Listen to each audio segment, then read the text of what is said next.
Imagine two people, Sam and Duncan, same city, same job, same salary, $75,000 a year. Fast forward 20 years. One sipping coffee on a porch they own. No debt. Investments quietly growing. The other, still living paycheck to paycheck, wondering where all the money went. Same income. Completely different lives. How does that even happen? Here is the thing that might shock you.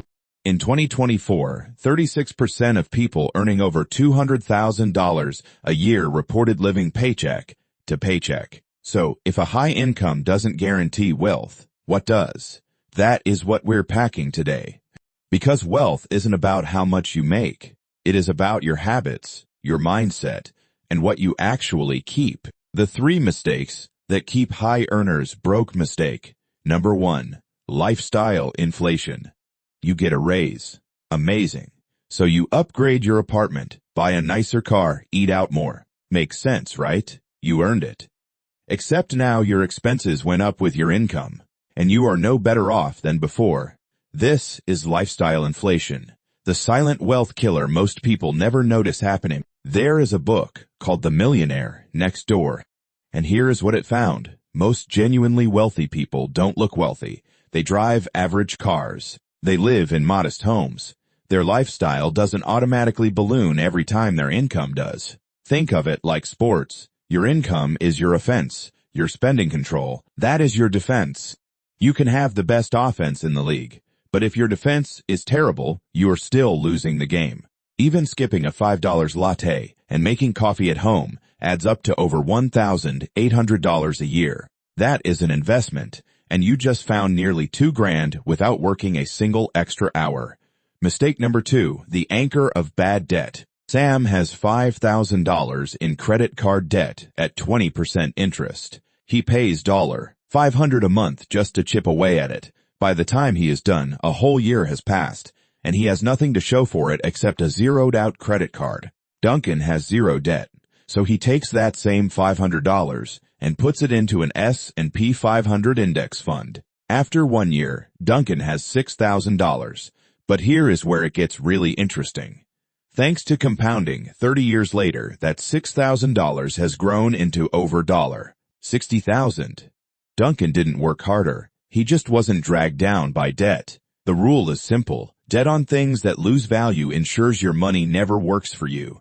Mistake number 3, not tracking your spending. Quick question. How much did you spend last week? If you hesitated, you are not alone. MIT researchers used brain scans to study what happens when we spend money.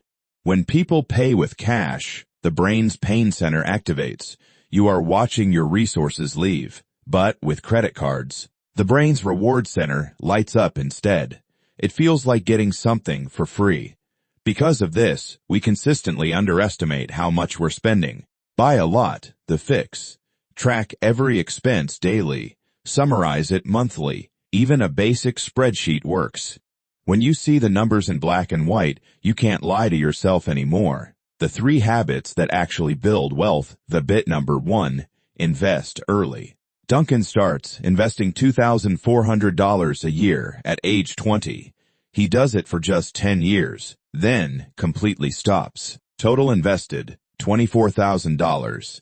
Sam starts at 30 and invests $2,400 every year until 65. Total invested, $84,000. Who ends up with more money at retirement? Duncan.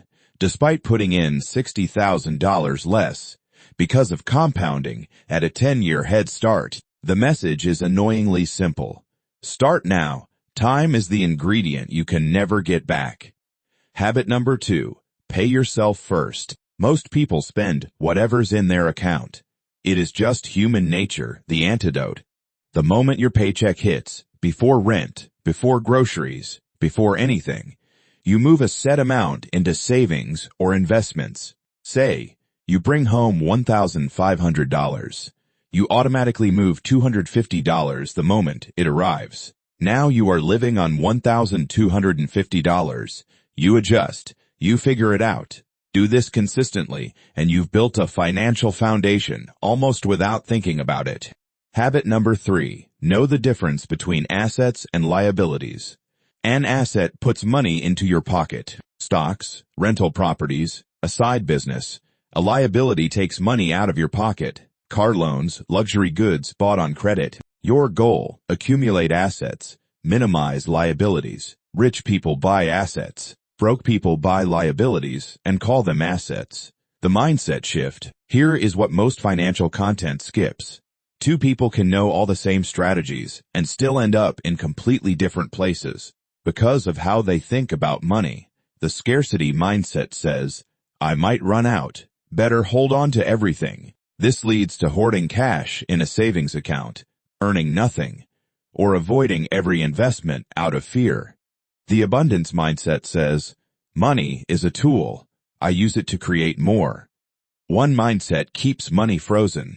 The other puts it to work. Your action plan. Financial freedom doesn't just happen. Nobody trips and falls into a life with zero debt and growing investments. It takes a plan.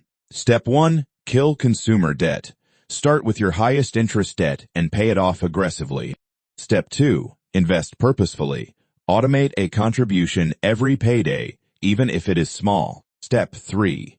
Live on less than you earn. Not glamorous. Completely necessary. Step 4. Write it down. A budget isn't a restriction, it is a roadmap. The truth. Let's bring it back to where we started. Two people, same income, 20 years later, completely different lives. The difference wasn't luck. It wasn't a secret investment tip. It was habits. Decisions made quietly, consistently over time. The person who ended up financially free didn't earn more. They spent less than they earned, invested early, avoided bad debt, and stayed consistent even when it wasn't exciting. That is it. No magic. And here is the truth. It doesn't matter if you are 16 or 56. The best time to start was yesterday. The second best time is right now. See you in the next one.